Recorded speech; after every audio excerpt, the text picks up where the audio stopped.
everyone. So, surprise, obviously, I'm not Tanisha. My name is Vanessa. Tanisha's my good sister friend, and she asked me to make a little video explaining the difference between clinical and counseling psychology for you. So, well, first, I want to apologize for the AirPods. I'm not trying to flex. My apartment's really echoey, so this is me trying to mitigate that a bit. But yeah, who am I? So my name is Vanessa. I just finished the first year of my counseling psychology PhD program. So when I was applying for grad school, I applied to both clinical and counseling psychology programs. And that was because I was more focused on the research with the research and the mentor who I would be with. Because I was applying, as long as I applied to an APA accredited program, I would ultimately do the same thing in the end. So APA stands for American Psychological Association.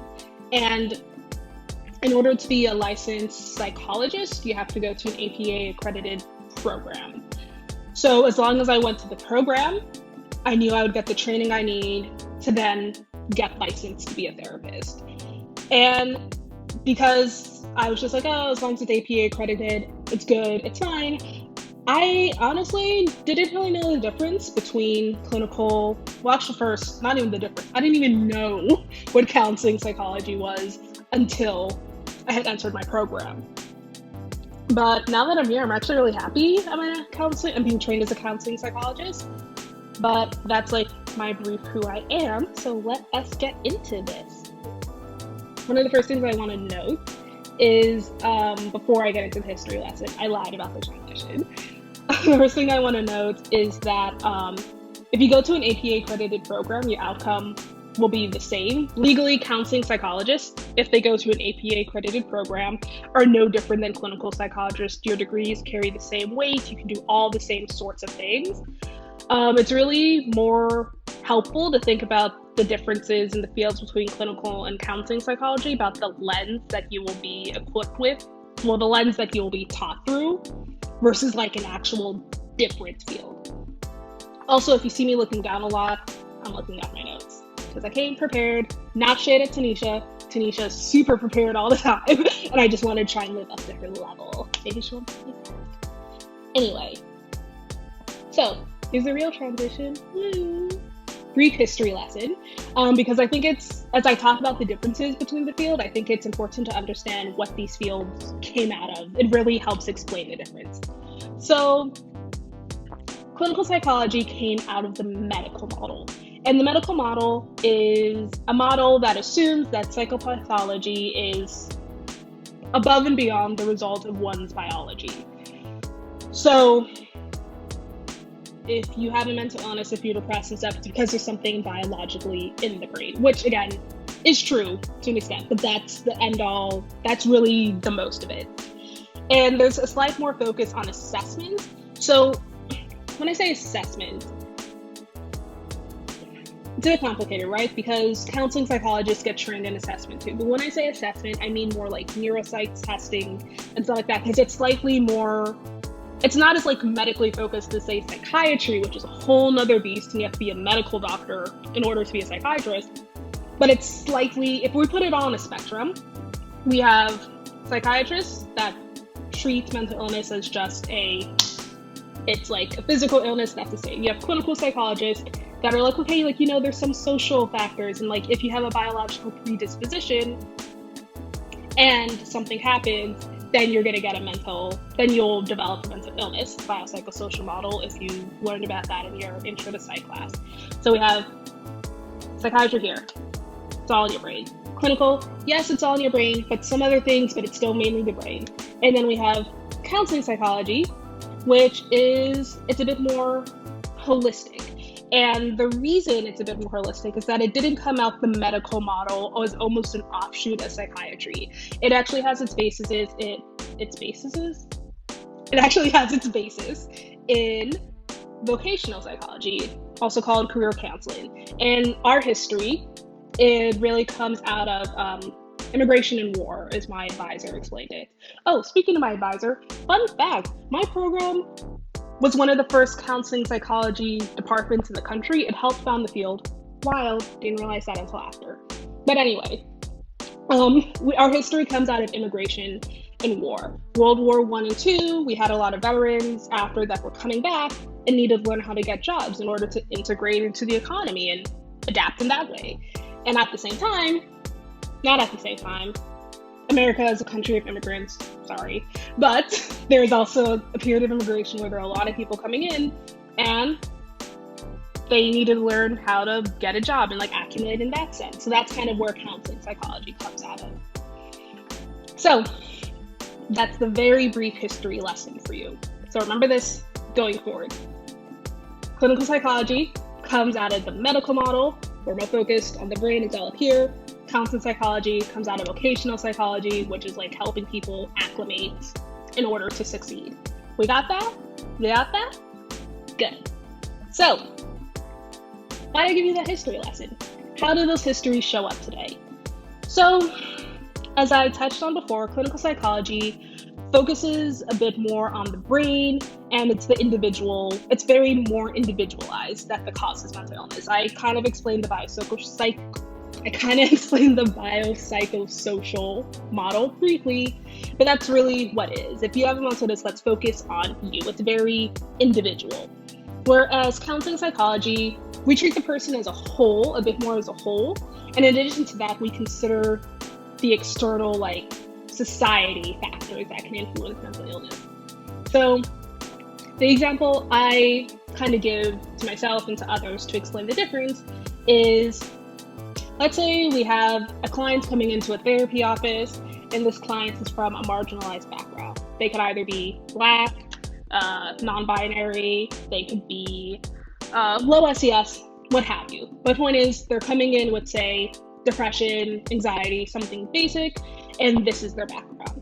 So when presented with this client from a marginalized background, a clinical psychologist would be like, okay, those are their demographics, but yes, they're non-binary, yes, they're Black, yes, they're low SES, but not maybe fully put weight into what each of those categories mean and societal ramifications of that. It's more about, okay, so they have this, but what is their biological predisposition? What is the specific events that have happened in their life, per se? Whereas a counseling psychologist would put put more emphasis on the societal factors in addition to those basic biological predispositions in the biopsychosocial model. It's like a bit broader. I think those different in lenses, those different approaches are a result of the history, because clinical psychology is like, okay, it's all in your brain, whereas counseling psychology is already more about helping the person like function in society. So one thing I do want to say now, and I will continue to emphasize throughout and then again emphasize at the end, is that I'm talking broad differences, the fields, histories. There are lots of clinical psychologists that would put equal or higher weight on it, on like societal factors, and there are plenty of counseling psychologists that wouldn't, but I'm just talking about the history, what you would learn in textbooks, where this is coming from. But there's so much overlap. It's not hard and fast. It's not hard and fast at all, but I just want to explain. Okay, so talk about a little example. So let's go a bit into the differences. So I won't get too teachery about this. I'll try not to. But we have different tenets. So I mentioned earlier that there's this thing called the American Psychological Association. And that is, in addition to needing to go to an APA accredited program in order to be licensed, it's the main professional organization for all psychologists, not just therapist psychologists, but like cognitive psychologists and political psychologists and social psychologists. Like, that's just our main organization. And within the APA, there are different divisions. So Division 12 is the division for clinical psychology, and Division 17 is the division for counseling psychology. And each of these divisions have put out statements that list their core values and also the criteria that things have to meet in order to be considered an empirically validated treatment or therapy. And empirically validated just means that, like, we've proven with science and stats that this thing actually works. And I won't get too into the weeds. Like, I'm not going to bring out the document and be like this thing, but I do just kind of like, then I think it's important to kind of highlight this a little bit because it kind of gives a better sense of the different ways that they're approaching the individual and their issues. And again, as you'll see, it's influenced by their histories. So I'll start with the core values. So I won't talk too much about the core values of division, about clinical psychology. I mixed up the names, because broadly, they are the same, right? It's all about, like, you have to make sure you're acting in an ethical manner. We want to be research informed in our treatments. We want to make sure we're helping the person. We don't want to be actively harming them. Like, those tenets are all the same. But division 12, or I'll just say the name, but the counseling psychology tenets have like a little extra sprinkle, I would say, a little things that go above and beyond. So the three, again, broad generalizations, but the main things I want to highlight is that one of our core tenets is that we have a strength-based approach. A clinical psychologist, again, generalization, but a clinical psychologist would be more like, okay, we want to make sure we reduce your symptoms of depression, anxiety, stress, et cetera, et cetera. It's more about the symptom reduction, and the mark of a successful treatment is that your symptoms are reduced. That's really all that matters.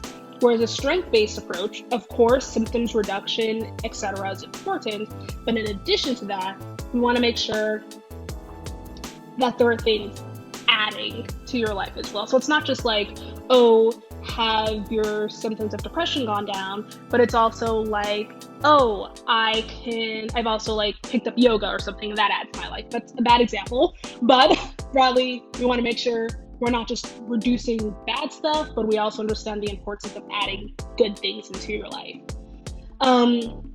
Vocational guidance, career counseling is a core part of that. I'll talk about that a bit later when I get to the training part of it, but makes sense. We came out of vocational psychology, right? And then our final tenet, not our final, but the last tenet here I want to highlight that was the most fascinating to me is that one of counseling psychology's core tenets is social justice. So it sounds a bit odd and out of place at first, but if you think about it, it makes sense, right? So I already mentioned that generally counseling psychologists tend to treat the person as a whole and consider how their place in society can be impacting their mental health, right? So if we as a field are very aware that, oh, it's not just being Black, or it's not just being non-binary, or it's not just being low SES, that it's not just like you have this and your mental health is worse. It's like we understand how society treats these marginalized people, and that's what's causing the mental health, right? So that's where we're coming from. So then isn't the natural extension, in addition to providing therapy to these people, want to make sure we're creating a more equitable world that then enacts less harm on those individuals. So that's kind of where that comes from. And yeah, so that's one of our core values. So moving on from core values to empirically validated treatments. Okay, so we got core values down more or less. Okay, great. So now let's go on to empirical validation. So in order for a treatment to be considered empirically validated by clinical psychology, it's pretty, well, it's not simple, but it just has to be proven effective, better than a previous treatment in at least 3 clinical trials, I believe. And those trials need to have over like 30 participants at least, like some number. But that's about it, more or less. There's more nuance, but again, we're just giving the broad summary. Whereas Division 17, it's not just whether it's empirically validated or not. There were levels to the validation. So they'll be like, okay, yeah, this treatment has been proven effective broadly, but in order to reach the highest level of an empirically validated treatment, at least for this one area, there's like 4 levels, right? It has to be proven effective in diverse populations. And generally, if you look at the document about like what constitutes an empirically validated treatment in counseling psychology, it generally, throughout the document, it's more aware that therapies have to be tested and proven effective in non-white populations in order to say that those treatments are actually effective in said populations. And it's also not just focused on the reduction of symptoms. So yes, you need to reduce the symptoms, but say maybe it only reduces the symptoms this much, but it adds something that also counts as empirically validated. And again, this harks back to its history, right? So counseling psychology is more aware of like the importance of multiculturalism and stuff, so they need to make sure that these treatments actually work in all these different populations of people, and they also consider positive additions to one's life as a valid reason to say something's empirically validated. Whereas Division 12, there's clinical psychology from the medical model, more focused on the brain and stuff. If the medical model is more like mental illness is a result of your brain, it then follows that depression, anxiety, mental illnesses, etc., would be essentially the same and need the same treatment in different individuals, because it's not your race or your lived experience as a person, as a race or a marginalized member of society that impacts your mental health. It's just your brain. So again, that's how the histories show up here. So one thing I just want to say, my mom just sent a text reminding me to wash my hands. I know, Mom. But one thing I want to say, I want to clarify again, because I said this before, but it's easy to hear all this and be like, oh, well, counseling is more woke and it's more aware of like, individuals and societies and stuff.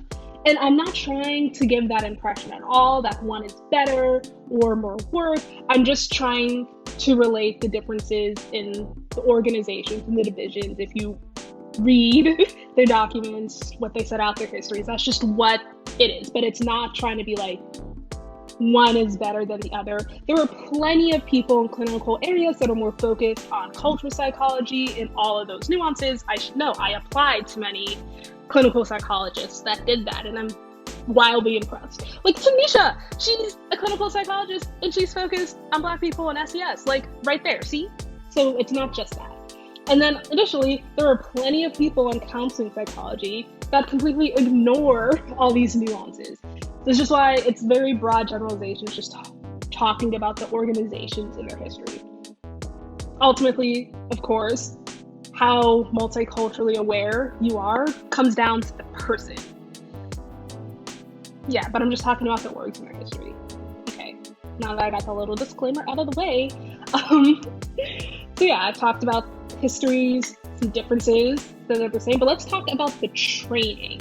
So essentially, your training is going to be the same, especially if you're an APA accredited program, because in order for a program to be APA accredited, they have to meet certain standards. There's certain classes you have to take. There's a certain amount of training hours and types of trainings you have to get. Like if your program is APA accredited, you're essentially going to have the same training. And that was the reason I applied to both types of programs. They said you're going to have same classes. You're both going to have to do practicum, apply to the same sites, etc. You still need to have your internship year after. So now let's talk about the differences. So again, not too many differences. It's essentially the same, but some slight differences. So I can speak for my program, specifically in this area. In our area, in psychology, Minnesota, counseling psychology students are required to take multicultural psychology, whereas clinical students are not required. It's an optional class for them, but if they want to be licensed, then they would have to take the class because APA requires that. So again, that kind of shows that counseling psychology is aware that it's important. Again, I'm speaking in generalizations. Everyone knows it's important, right? And then I would say the other biggest difference between counseling and clinical programs is that I'm required to take a vocational psychology class, and during one of my 5 years, I have to spend a year doing career counseling. Again, that comes out of our basis and our history of career counseling. But outside of, being required to take a multicultural class, perhaps having some classes that are a bit more, that consider like cultural differences a bit more within, and vocational training, it's essentially the same. So your training is more or less the same. If you go to an APA accredited program, you should be fine. So the main takeaways I hope you took away from this video is that clinical and counseling psychology have different histories that have led to their differences in their core tenets and how they approach individuals in need of therapy. But both ways are valid and focused on helping the individual. Counseling psychology is slightly more holistic and strength-based, whereas clinical psychology comes more from a medical model, which is there's something wrong with the brain, let's fix what's in the brain, and it's really only the brain and the individual that matters, not really society as large. Clinical and counseling psychologists both work in the same types of places, they're qualified for the same types of jobs upon graduation, and it's just a difference in the lens of their approach, and I hope that this video has made it clear. And also, you can seek out the lens you want, right? Like if you're in a clinical psychology program, it doesn't mean you're never going to learn about multiculturalism. You still can. You can take those classes, you can read. So I would say the only difference is that like a clinical psychologist might have to go a little bit out of their way to do that, whereas someone in a counseling psychology program, it's a bit more baked in. But yeah, both fields are great, amazing. You're going to get amazing training, whatever field you choose. But yeah, I don't really know how to sign this off, but I hope you enjoyed my quick-ish little overview. And yeah, good luck out there.